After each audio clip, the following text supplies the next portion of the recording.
Gaetano Benedetto vuole illustrarci questa iniziativa?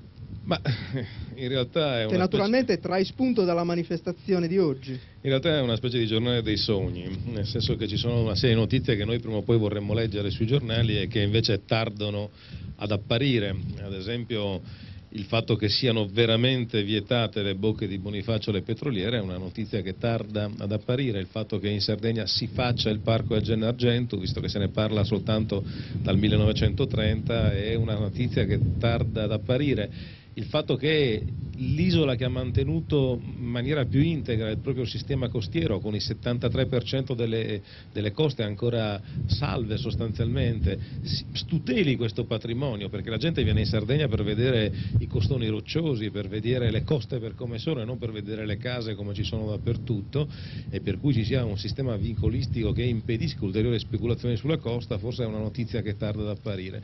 Così come tarda ad apparire il fatto che in Sardegna si punti sulla propria identità culturale, sulle proprie tradizioni, sulla propria storia, e quindi si favoriscano delle forme turistiche diverse da quelle dei villaggi turistici o ad esempio dei grandi alberghi, e si passi a formule che nel nord Europa sono state vincenti, come l'agriturismo, come il bed and breakfast, che tra l'altro polverizzano l'economia su tante famiglie e non la concentrano su delle grosse società.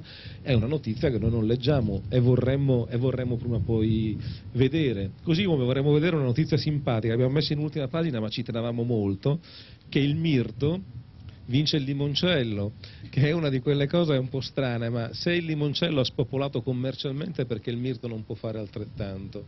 Ecco, insomma, forse bisognerebbe incominciare a immaginare l'economia di quest'isola non con i miti degli altri, il mito dell'industrializzazione, Ottana, il centro di smistamento containers a Cagliari e quant'altro, ma con una propria identità. I numeri ci sono tutti, i presupposti ci sono tutti, basta giocare bene le carte, e credo che sia l'ora di farlo.